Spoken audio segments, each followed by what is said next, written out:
सभी को नमस्कार।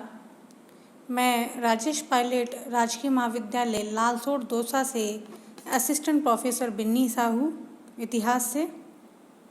आज हम बीए सेकेंड ईयर में सेकंड भाग में चलने वाले पेपर के अंतर्गत भारतीय संस्कृति की विशेषताओं के बारे में चर्चा करेंगे कि भारतीय संस्कृति के प्रधान तत्व कौन से हैं या विशेषताएं कौन सी हैं और इनका किस प्रकार से भारतीय संस्कृति को बढ़ाने में या अक्षुण्ण बनाए रखने में क्या योगदान है, इसके बारे में हम चर्चा करेंगे। इसकी पहली विशेषता है भारतीय संस्कृति की, वो है प्राचीनता।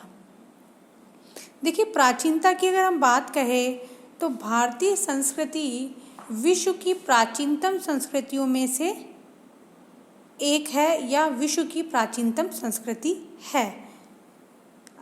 दूसरी संस्कृतियों से हम तुलना करें, मिस्र, असीरिया, बेबीलोनिया, क्रीट, यूनानी, ये आदि संस्कृतियां आई, लेकिन इनकी निरंतरता नहीं रही।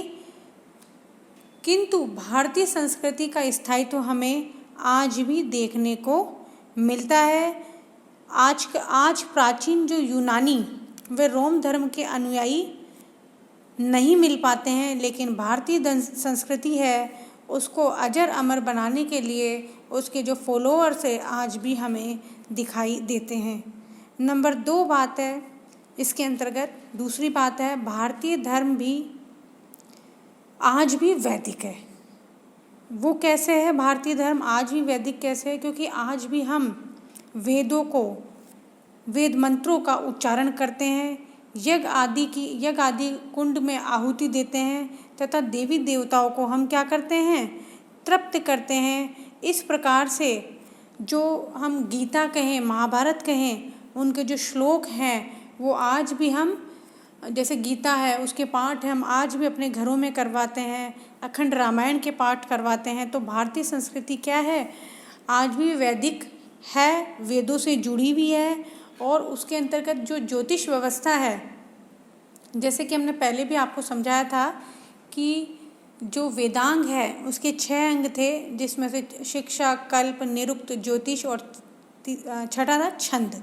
तो उसके अंतर्गत जो ज्योतिष है, जो वेदांग जो ज्योतिष है, उसकी आज भी हम निरंतरता देखते हैं। अगला जो बिंदु है उसमें सत्य, अहिंसा, शांति, परोपकार, आज भी भावनाएं, ऐसी भावनाएं भारतीय संस्कृति की प्रत्येक व्यक्ति के जीवन में हमें झलकती हुई दिखाई देती है।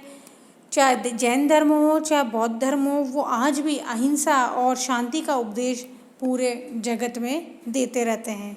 अगला बिंदु है, इसके अंतर्गत हम एक बात और बताना चाहेंगे कि जैसे 800 ईस्वी के आसपास शंकराचार्य ने अपना एक दर्शन प्रस्तुत करा था लोगों को, और वो दर्शन से अनेक लोग जुड़े भी थे।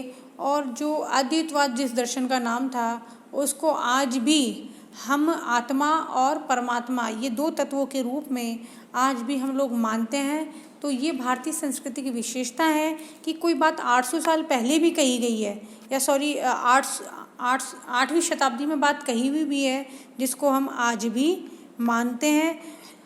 इस प्रकार जो भारतीय संस्कृति है या भारतीय इतिहास है, उसका जो निर्माण है वो क्या है, निरंतर हो रहा है। इस प्रकार की भारतीय संस्कृति की विशेषता है। अगली बिंदु है आध्यात्म पर बल। देखिए, अनेक स्थितियों में अनेक धर्मों को, अनेक संस्कृतियों को, अनेक विषयों को समय समय पर तत्कालीन परिस्थितियों में चुनौती दी गई है। महावीर बुद्ध, उन्होंने भी वैदिक धर्म को चुनौती दी। उसके पश्चात जो वेदों के अच्छे तत्व है उनको अपनाया गया, और अंतोतगतवा वो है जो विषय हैं वो उस संस्कृति के अंतर्गत लीन हो गए। मुसलमानों का सूफी संप्रदाय जिसे हम कहें, वो भी भारत के आध्यात्म पर, जो भारत की योग साधना है, रहस्यवाद है, उसके क्या है, नज़दीक है। इसलिए भारतीय संस्कृति क्या है, आध्यात्म पे बल देती है और आध्यात्म को संस्कृति का प्रमुख तत्व के रूप में स्वीकार करते हैं। अगली विशेषताएं हम देखते हैं, उसमें है सहिष्णुता। देखिए, भारतीय संस्कृति की प्रमुख विशेषताओं में सहिष्णुता का प्रमुख स्थान है। सहिष्णुता होती क्या है, हमें सबसे पहले ये जान लेना चाहिए। सहिष्णुता से तात्पर्य है कि सहिष्णु होना। सहिष्णु का मतलब ये क्या है, हम अपने मत को, अपने विचार को रखते हुए दूसरे के मत को भी स्वीकार करें या उसके प्रति उसके विचारों को समझने की कोशिश करें। ऐसी जो विचारधारा कहलाएगी वो सहिष्णुता विचारधारा कहलाएगी। इसके अंतर्गत हम पूरे जो विश्व के अंतर्गत जो सम्राट अशोक है उसके बारे में जानेंगे। सम्राट अशोक है, उसने सहिष्णुता का परिचय देते हुए जब युद्ध में निरंतर विजय हासिल करने के पश्चात भी उसके जो हृदय है, हमने पता होगा आपको कि हमने प्रथम वर्ष में पढ़ा था कि कलिंग के युद्ध के पश्चात उसके हृदय में परिवर्तन हो गया और उसने युद्ध घोष के स्थान पर धम्म घोष की स्थापना करी। इसके अलावा हम जो हमारे देश के अंतर्गत या भारतीय संस्कृति के अंतर्गत अनेक धर्म आए, जैसे पारसी है, यहूदी है, सीरियन ईसाई है, उनको हमने क्या दी, यहाँ पर शरण दी। और शरण देने के बाद वो भारतीय संस्कृति के या भारत के अभिन्न अंग के रूप में आज भी परिचायक है। इसके अलावा सांप्रदायिक एकता संविधान में भी उल्लेखित है। आपको पता होगा कि भारतीय संस्कृति के मूलाधिकारों में अनुच्छेद 25 से 28 तक हमने धार्मिक स्वतंत्रता की बात की गई है, जिसके अंतर्गत व्यक्ति अपने किसी भी धर्म को अपना सकता है, अपने विचारों को रख सकता है। राज्य के द्वारा किसी प्रकार के विशेष धर्म को संरक्षण नहीं दिए जाने की बात की गई है। इस प्रकार भारतीय संस्कृति में जो हमारे संविधान है उसको भी भारतीय संस्कृति के नज़दीक ही रखा गया है। अगला इसके अंतर्गत बिंदु है वह है अनुकूलता। अनुकूलता की हम बात करें तो भारतीय संस्कृति के अंतर्गत जो परिस्थितियों के अनुसार स्वयं को ढालना अनुकूल कहा जाता है। डार्विन का भी हमने सिद्धांत पढ़ा था कि वही व्यक्ति ही जीवित रहेगा जो परिस्थिति के अनुसार अपने आप को ढाल लेगा। इस प्रकार से भारत में अनेक प्रकार की विदेशी संस्कृतियाँ आई, मिस्र की या अनेक देशों के या अनेक हमारे पास विदेशी आक्रांता आए, जिन्होंने उन आक्रांताओं ने भारत पर आक्रमण करा और भारत की संस्कृति में घुलने मिलने का प्रयास करा। और उस घुलने मिलने के पश्चात उन्होंने भारतीय धर्म और समाज और भारतीय विचारों को, भारतीय आचरण को प्रभावित किया और धीरे धीरे इसमें जो भारतीय संस्कृति में परिवर्तन भी हुए, लेकिन वो परिवर्तन आमूलचूल परिवर्तन हुए, लेकिन ये धीरे धीरे होने वाले परिवर्तन किसी प्रकार का विकराल रूप धारण नहीं कर सके। और इस प्रकार से ये जो भारतीय जो संस्कृति है उसने अपने आप को अन्य संस्कृतियों के साथ अनुकूल बनाने का प्रयास करा। गुप्त काल से लेकर के आज तक जो भारतीय संस्कृति के जो मौलिक आदर्श हैं उसमें किसी भी प्रकार का परिवर्तन हमें देखने को नहीं मिलता है। मुसलमानों के समय अंग्रेजी या अंग्रेज़ों के शासनकाल के समय शिक्षित वर्ग थे जिनके रहन सहन तथा वेशभूषा में अपना लिया, लेकिन जो भारतीय धर्म है, परंपरागत धर्म है और जो सामाजिक आदर्श थे वो भारतीयों ने कभी भी त्याग नहीं किए। अगला बिंदु है इसके अंतर्गत भारतीय संस्कृति के अंतर्गत वो है सर्वांगीणता। देखो, भारतीय संस्कृति के अंतर्गत व्यक्ति का एक ही क्षेत्र में विकास नहीं होता, उसका सभी क्षेत्रों के अंतर्गत विकास हुआ है।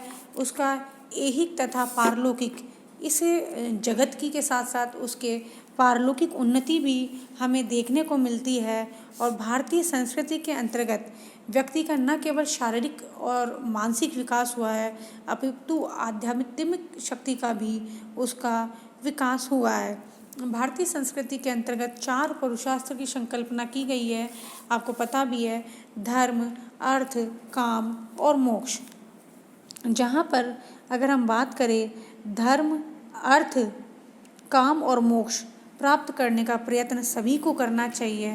पहला और आखिरी यानी धर्म और मोक्ष, इस पुरुषार्थ का उद्देश्य है व्यक्ति का आत्मिक विकास करना, जबकि दूसरे और तीसरे का उद्देश्य है व्यक्ति की मन और उन्नति का विकास करना।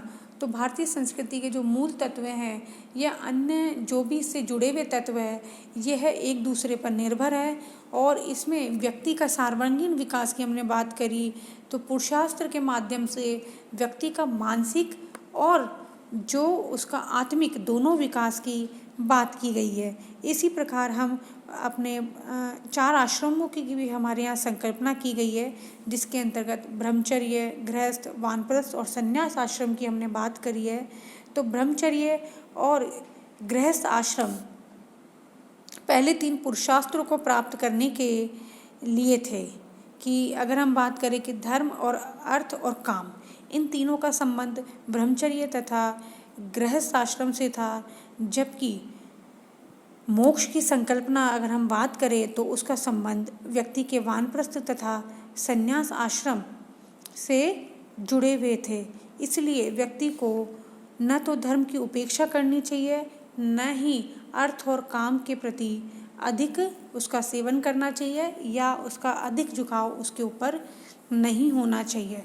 तो भारतीय संस्कृति के अंतर्गत व्यक्ति को धर्म का अनुसरण करते हुए अर्थ की उपलब्धि प्राप्त करनी चाहिए और धर्म के अनुसार ही व्यक्ति को कर्म करते रहना चाहिए। धर्म से इतर कोई कर्म नहीं करना चाहिए और मोक्ष को अपने जीवन का अंतिम लक्ष्य बनाते हुए अपना सर्वांगीण विकास करना चाहिए। तो ये भारतीय संस्कृति की चौथी विशेषता थी। इसके बाद हम बात करेंगे, अगली विशेषता है ग्रहणशीलता। भारतीय संस्कृति उदार प्रवृत्ति की संस्कृति रही है। आज भी हम अक्सर कई बार बात करते हैं तो कहते हैं कि यदि कोई अच्छी चीज़ सीखने की हो तो हमें छोटे बच्चे से भी ग्रहण कर लेनी चाहिए। तो भारतीय संस्कृति ने हमें सिखाया है कि कोई अच्छी बात हो तो हमें खुले दिल से उसे स्वीकार कर लेना चाहिए। इसके अंतर्गत हम बात करें तो भारत पर अनेक विदेशी आक्रांताओं ने आक्रमण किया है, जिसमें हमने शक है, हूण है, मंगोल है और उसके पश्चात जो मुग़ल है, तुर्क है, आदि अनेक विदेशी आक्रमण हुए हैं। किंतु इन संस्कृतियों का भारत के अंतर्गत क्या हो गया है, विलीनीकरण हो गया है। और इस विलीनीकरण से क्या हुआ, अनेक भाषा, धर्म और नीति को हमने क्या किया है, आत्मसात किया है। तो भारतीय संस्कृति क्या है, अनेक आक्रमणों के पश्चात और परस्पर ग्रहण करने वाली जो अच्छी बातों की बात हम करते हैं या अच्छी कला की बात हम बात करेंगे, आगे हम बात करेंगे कि भारतीय संस्कृति के अंतर्गत जो विभिन्न कला हैं, जैसे हम गांधार कला की बात करें तो वो है यूनानी तथा भारतीय, जिसे इंडो ग्रीक कहा जाता है।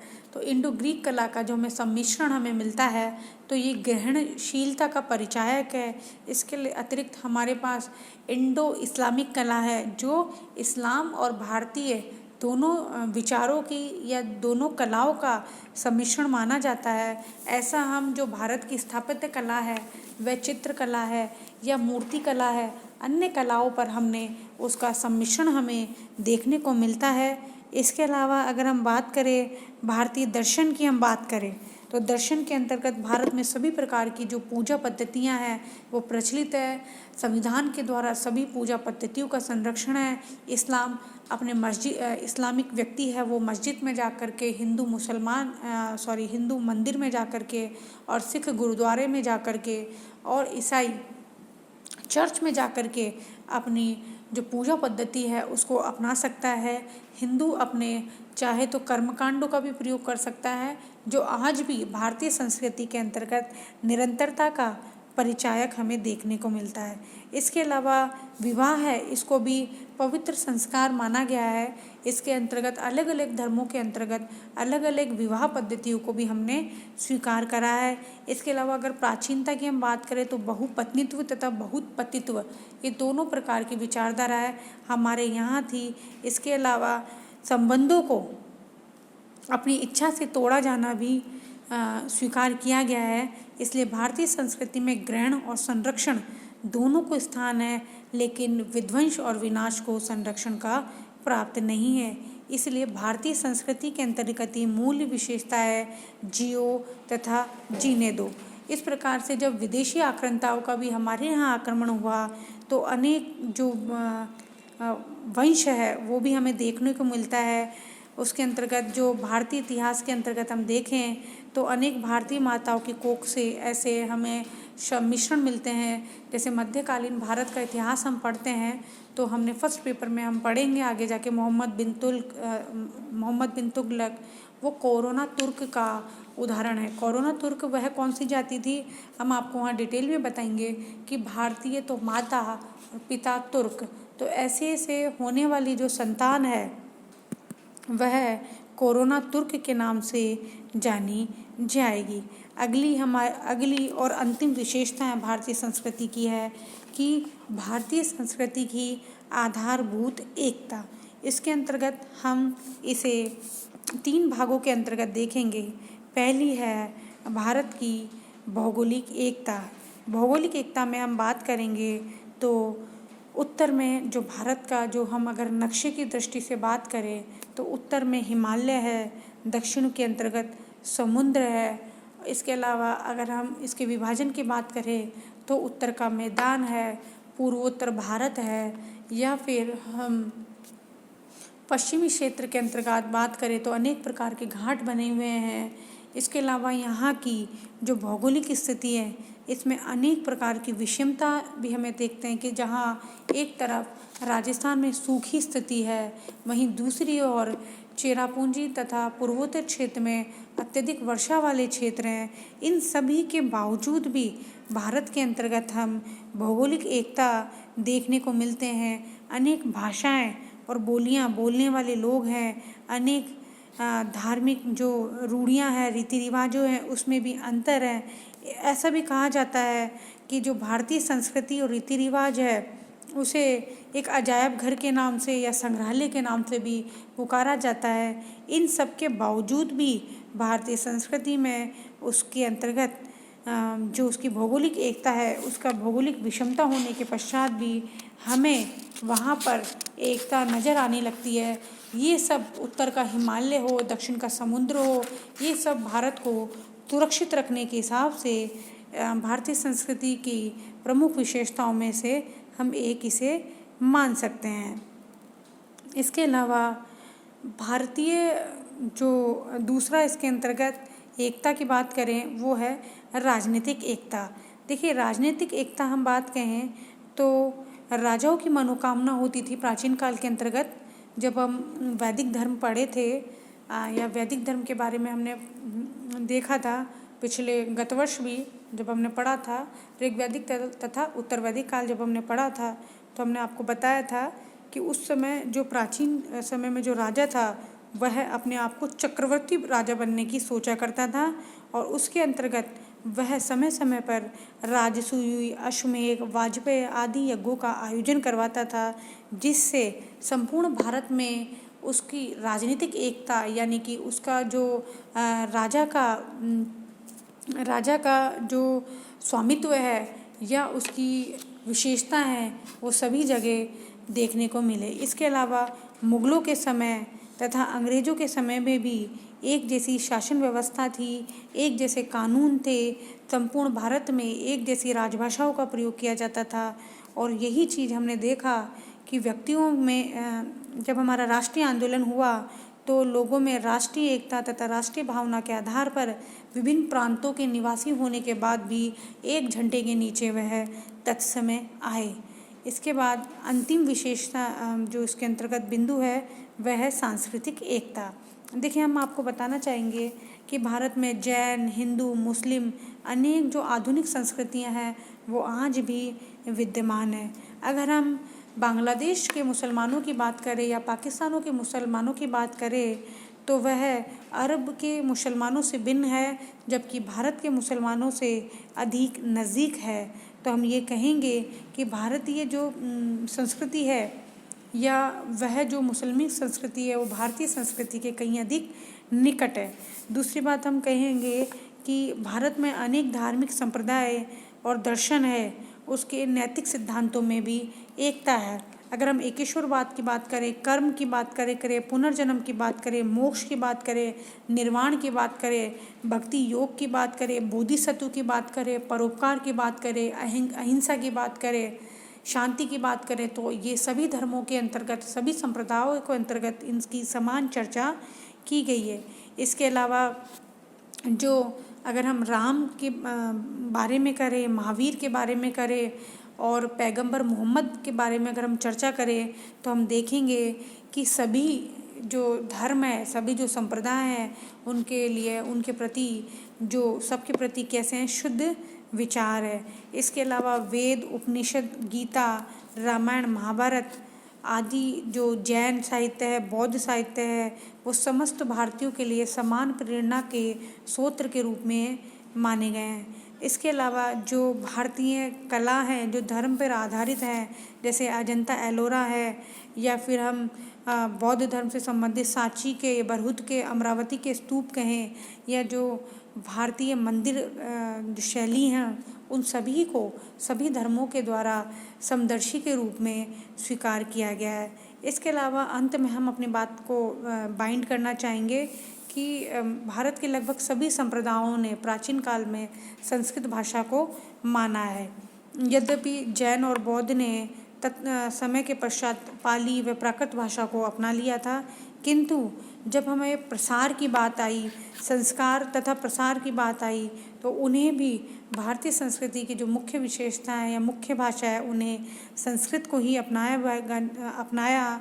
राजनीतिक अध्ययन तथा शासन तंत्र भी संस्कृत भाषा के अंतर्गत ही प्रयोग किया गया। इसके अलावा भारत के अंतर्गत विभिन्न क्षेत्रों में विवाह, खान पान, शिष्टाचार, मनोरंजन, आमोद प्रमोद तथा पर्व तथा उत्सव में भी कई बार हमें समानता दिखाई देती है। इस प्रकार भारतीय संस्कृति के अंतर्गत अगर हम बात करें तो इसमें विभिन्न प्रकार के तत्वों का सम्मिश्रण होने के पश्चात, विभिन्न प्रकार के धर्मों का होने के पश्चात भी भारतीय संस्कृति आज भी संपूर्ण विश्व के अंतर्गत वंदनीय है और उसकी जो विशेषता है वही अपने आप में अजर और अमर और विद्यमान रहेगी। धन्यवाद।